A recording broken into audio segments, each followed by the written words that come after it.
The new trailer for Five Nights at Freddy's 2 is finally here, and not to hype things up, but this one tells us exactly what Scott has planned for the series headed forward. I guess you could say he's the real puppet master here. Hello Internet, welcome to Film Theory, the show that's wearing a giant animatronic bear head today. I'm blending in with game theory videos right now. So, did you guys see the new FNAF 2 trailer? Well, listen, at this point, if you're familiar with the Theorist channels at all, you know we cover a lot of Five Nights at Freddy's. It feels like we've made hundreds of videos trying to solve the lore of this thing. Fun fact, but as many of you know, I was actually a video editor over on Game Theory before FNAF first even started up. I was here where the first FNAF theories got made, though I somehow managed to avoid working on them until like 2020? I was pulling a Neo and dodging all those bullets, man. But that let me experience those theories as a fan, something most of the team didn't get to do. I also had the cool experience of creating a theory on the first movie when Matt was actually in that movie.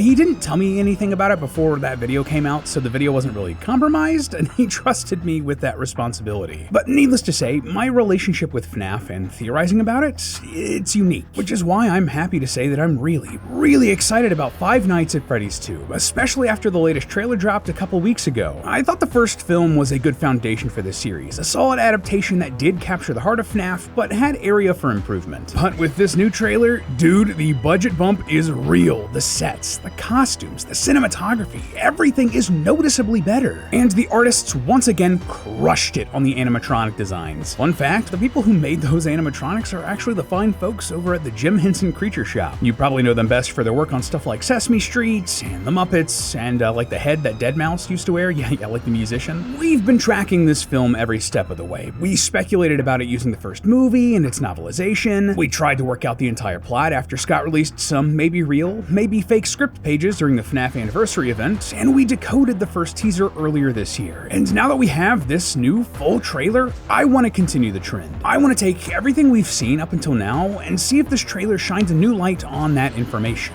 What else does this trailer tell us? What can we learn about the story of this new movie from the split-second shots and mysterious voiceover? Honestly, this is some of my favorite parts of theorizing. This new trailer both confirms and debunks some of our previous theories, which I think is awesome. They're keeping us on our toes, keeping us guessing, and we as a theorist community can have some real fun again, just digging into movie predictions. And real talk, but I think that this trailer legitimately changed where I thought this movie franchise was headed. So put on your Freddy masks and crank that music box, loyal theorists. We're jump scaring into this trailer. So going in here, I'm going to be trying to put these scenes together by group, trying to sort them into either where they go in the movie or by their narrative purpose. So cool? Cool. The first section of the trailer I want to cover involves what I'm going to call the Freddy Fazbear break-in. And it actually starts with the very first shot, where we get this blue van driving down a street during a rainy night. The license plate here reads out, "I see dead people," a fun little reference to The Sixth Sense. I see dead people. But another fun reference? Well, the van is basically identical to the one we see in Security Breach and in Secret of the Mimic. Now, I don't think that's really significant or anything like that. Secret of the Mimic takes place in the 70s, Security Breach in the 2020s, and we're pretty sure these movies are set in the early to mid 2000s, so it's just a fun reference. Anyway, we then see a group of characters led by a woman played by actress McKenna Grace step out of the van with flashlights, clearly looking to break into Freddy Fazbear's pizzeria. She explains that this was the original Freddy's location, while the one we saw in the first film was a franchise location.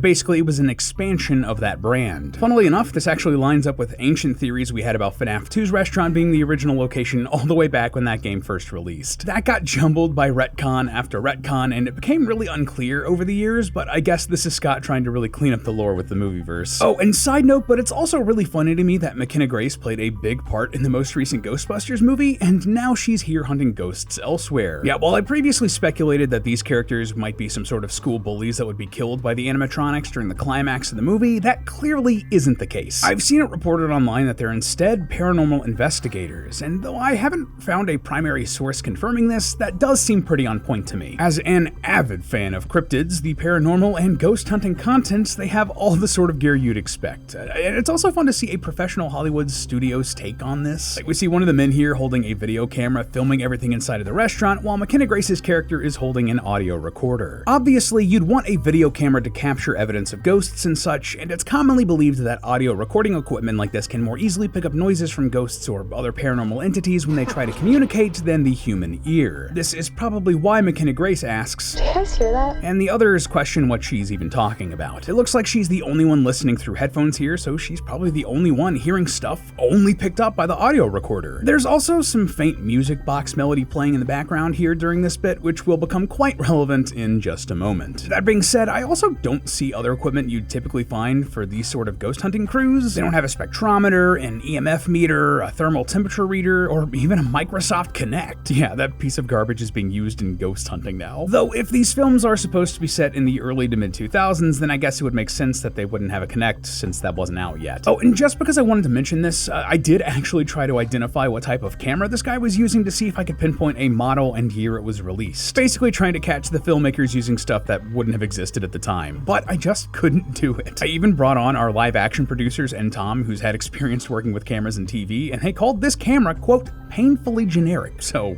yeah. They even gaffed over the brand name on the camera, they put tape over it so you couldn't see it. Gotta make sure you're not giving anyone an unintentional brand deal, huh? Speaking of which, does this look familiar? Well, you need Gamer Supps. Gamer Supps GG energy drinks have vitamins, minerals, antioxidants, and no sugar.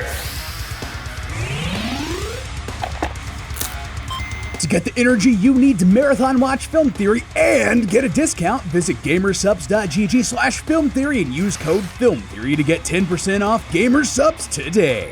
Anyway, inside of the restaurant, we see a lot of FNAF imagery you would expect. We get a look at Freddy art on the floor, old merch in the form of plushies, a creepy shot of a worn-down Balloon Boy statue, though notably not the animatronic Balloon Boy we saw in the first teaser, and most interestingly to me, a pirate ship. This wasn't really a thing in the FNAF 2 game, and if anything, this reminds me way more of the Pirate Cove area you could find in Security Breach. I'm not sure if that's going to end up meaning something significant for this movie, or if this is just another case of the film series being a giant blending of the most iconic parts of FNAF's imagery. Either way, the pirate ship is also in a big ball pit. Makes me wonder if this one also allows for time travel. Well, probably not, but I still can't believe that that's a real thing and has been a significant part of FNAF lore and come back up in recent games. Just never change FNAF. Elsewhere, we also get our first look at a sort of cave or tunnel looking area with water going through the tunnel. This is probably part of some boat attraction and is used for some pretty effective scares elsewhere in the trailer, but the thing I wanted to point out most here, well, if you look pretty closely at the walls and maybe up the brightness a bit, you'll see a bunch of figurines or plushies of the puppet. So this makes me wonder, is this part of the puppet's attraction, or is there some weird puppet cult going on here with all these plushies getting placed throughout the restaurant? This might also be a nod to the Night Marionette from Security Breach, who had plushies everywhere throughout the Pizzaplex, but that was more of an Easter egg that the community never really cracked or got a consensus on, but it's weird nonetheless. Now, speaking of the puppet, this is where we really start to get into the meat of the trailer. McKenna Grace's character finds a stairwell leading into a weird sub-basement area where she finds a giant present-looking box. There are gears all over the wall which start to spin, eventually opening the box as McKenna Grace looks up in terror. This, of course, is where the puppet animatronic comes into play here in the movie, and honestly, this setup is terrifying. I previously thought that this scene was going to be happening in the school as part of the third act climax, but clearly not, and this is way better. These investigators are taking the same role as Max and the hooligans who broke into the pizzeria in FNAF 1, showing off how dangerous these animatronics can be and that they can leave the restaurant, probably at the end of Act 1 or the middle of Act 2. McKenna Grace is getting taken out by the puppet here, and the other members of her ghost hunting crew are picked off one by the rest of the animatronics. And from the brief shot we get of Mangle on top of the van as it's driving away, it looks like at least one of the investigators will also briefly get away from the pizzeria before they're chased down and killed. It's brutal stuff, but necessary setup for this sort of horror film. You gotta have stakes for the main characters, know what I mean? So the next big set of scenes from this trailer are what I'm gonna call the home life section, involving Mike, Abby, and Vanessa just trying to live their best lives. For example, we get a sequence of Mike and Vanessa out at dinner. This is clearly a pretty nice restaurant, or maybe just an Olive Garden. It's kind of hard to tell, but either way, this is really giving the energy of a romantic date to me. Vanessa wonders if this is what being normal feels like, and Mike comments that they're both doing fine. They've been through a lot, and you know what? I agree. Not everyone gets stabbed by their serial killer dad. That's incredibly traumatic, and it looks like Vanessa is feeling some PTSD because of it. There's another shot of Vanessa laying on a bed, clutching her stomach, roughly where Afton stabbed her in the previous movie.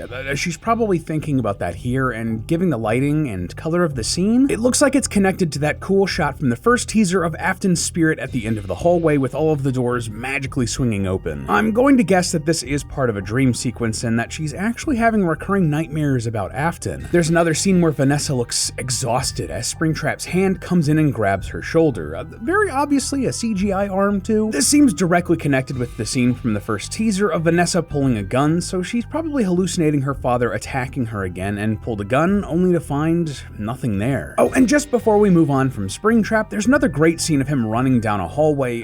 Again, this feels like a dream to me. I don't really think that Afton's gonna play a huge role in this particular story, but they probably wanted Matthew Lillard back for the name recognition and to set him up as the main antagonist for whatever they're gonna do for FNAF 3. Back to the restaurant, Vanessa asks about Abby, and Mike says that she has good days and then days where she misses her ghostly friends. So right off the bat, that's interesting because the way this conversation is framed implies that Vanessa hasn't seen or talked to Mike and Abby for a while. Otherwise, why would she be asking about how Abby's doing? So this means that she and the Schmidts sort of went their separate ways for a bit, or that this isn't long after she got out of the hospital. We then see a shot of Abby building a little toy animatronic. This is a fun nod to the full-size toy animatronics we're going to be seeing elsewhere in the film. And it's also a bit of supporting evidence for our previous theory that someone has come in and bought the Freddy IP. I mean, Afton doesn't really seem like the type to be making deals with like Mattel or Hasbro to make these sorts of toys, and Abby certainly didn't build this and like cast the Chica shell out of plastic herself. Someone made and sold that toy. We also see that Abby still draws the animatronics a lot. I quite like that there's this cute little recreation of the scene where they all built like the fort and then laid on the ground inside of it together from the first movie. There's also a much darker drawing here of Abby along with either Golden Freddy or Original Freddy. It's kind of hard to tell, like the color's a little ambiguous, it is both ears, but it's also recreating a scene with Golden Freddy. Either way, this drawing is like evil looking. Is that implying that she has darker memories of that particular animatronic than she's letting on? But also interesting here is that these other drawings are of the toy animatronics, not the original ones. And there's a drawing here of Abby inside of a ship on the water. Perhaps the pirate ship we talked about earlier? So there are a couple of possibilities here. Either Abby has already visited the new location from this movie, and this scene is from later in the movie after she's drawn to the new animatronics, or they're somehow visiting her and invading her dreams, or something like that, trying to lure her to the new pizzeria. At this point, I don't really think we have enough information to outright say what's going on, but given the new animatronics seem to need the Faz Talker to communicate with Abby, I'm gonna guess the former option for now. Vanessa then says that this story that you're gonna fix those animatronics is only giving her false hope. This has a couple of interesting implications. First of all, are the animatronics broken? Did something happen? The restaurant from the first movie did kind of collapse as Afton was defeated, but most of the structure remained intact and we didn't really see any of the animatronics get hurt or broken. So maybe, like,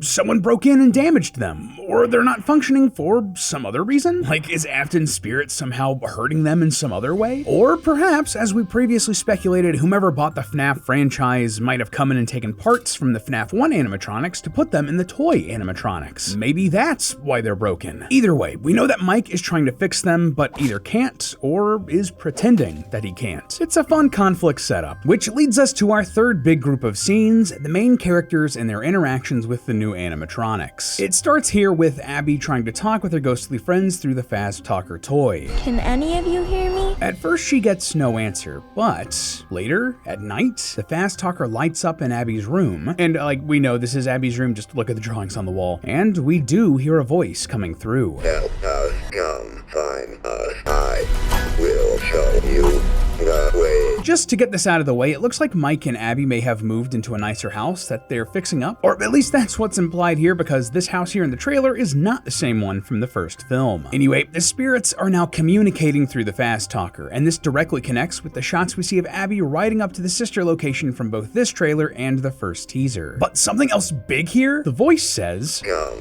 find us. Come find us. Remember, at the very end of the credits of the first movie, we hear the letters spelling out, come find me," all while the puppet's music box is playing. That implied that the puppet was asking Mike and Abby to find them. So, "Come find us" here in the trailer is oddly similar, isn't it? So, the voice talking through the fast talker here, it isn't the original ghosts. It's not Abby's friends. It's the puppet trying to lure her to the new pizzeria for some reason. Other scenes in this section of the trailer include a lot of what we've seen before or things close to it. The animatronics out and about, at the fair, in the neighborhood, at the school about to attack the character played by Wayne Knight, that sort of thing. There's also an ominous voice here saying, "Where are you gonna run to? I'm not done with you." So I couldn't immediately identify who this was supposed to be. Like, it doesn't really sound similar to Matthew Lillard and Afton to me, even though the dialogue does make me think of him. So not 100% on who this is supposed to be yet. I just don't think we have enough information. Either way, we also get our first look at the Withered animatronics, Chica, Foxy, and Bonnie. Now these are,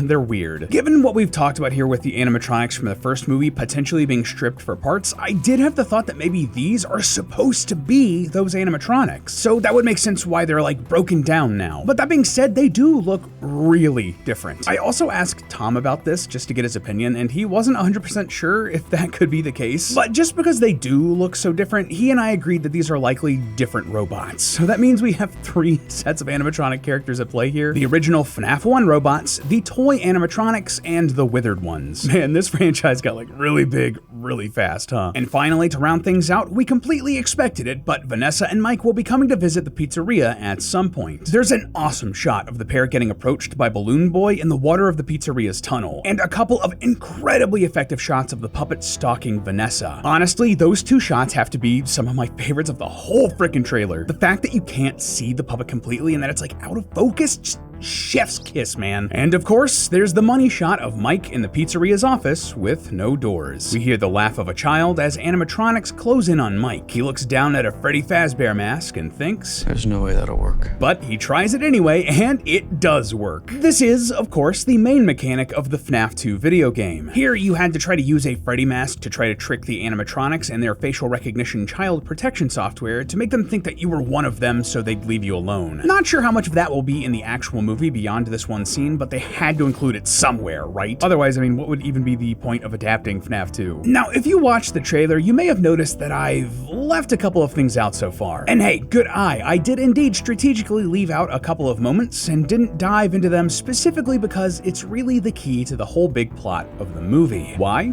Well, because of this line right here. Some little girl got murdered here. McKenna Grace's paranormal investigator mentions that a little girl was killed in this restaurant. And if you know anything about FNAF lore, this can only be pointing to one person, Charlie Emily. If you don't know, Charlie, or Charlotte, was the daughter of Henry Emily, Afton's business partner in the lore. Afton killed Charlie here at this original location. All of this is information we got from the FNAF 2 game. And beyond this verbal mention, I think we actually see Charlie in this trailer. During the climax, there's a split-second shot of a girl being attacked. This is the actress Audrey Lynn Marie, and though I haven't seen any official reporting on it, common speculation online is that she's playing Charlie. And I mean, she does have the look. She's a little girl with long brunette hair. Yeah, that checks out. And this even lines up with other evidence or questions that we have about this movie. For example, that voice we talked about earlier, the male one that I wasn't confident was Afton, that could be whatever actor they got to play Charlie's dad, Henry Emily. Plus, there's a shot of who I believe to be Springtrap looking at a little boy through a door's window, a boy that I couldn't really identify in a version of the pizzeria that is clearly well maintained. This is a flashback, which would line up with the timeline of Charlie's murder. So, more than likely, we're getting the full Charlie storyline here in the FNAF 2 movie, which lines up with the puppet. Yeah, Charlie was the spirit that possessed the puppet in the game, so she's probably doing so here too. Now, that does create a bit of a problem for us here on Film Theory though. See, Matt and I previously theorized that Garrett, Mike's little brother that Afton killed in the first movie, was going to be taking the place of Charlie and become the puppet in the film universe. And if Garrett isn't going to be the puppet, well, then that's a pretty big loose end that doesn't seem to be going anywhere. They will probably be addressing what happened to Garrett in this movie series. But if Garrett isn't going to be the puppet, then who's he going to be? Well, I do have a pretty good idea about that, but, well, this video is already way too long. I know, it really sucks when we have to break videos into parts, but this script is already almost 4,000 words long. And I know Tom also has a big FNAF video that the editors are working on, and this just can't be any longer even if I wanted it to to be. But please, subscribe because next week we are going to be doing a deep dive into who Garrett is and all of the evidence backing that up. But until then, remember that it's all just a theory. A film theory. And cut! Up next on Film Theory, the Walton Files are back. One of the scariest analog horror series we've ever covered has even more videos and even more mysteries, and we are finally digging into its newest release.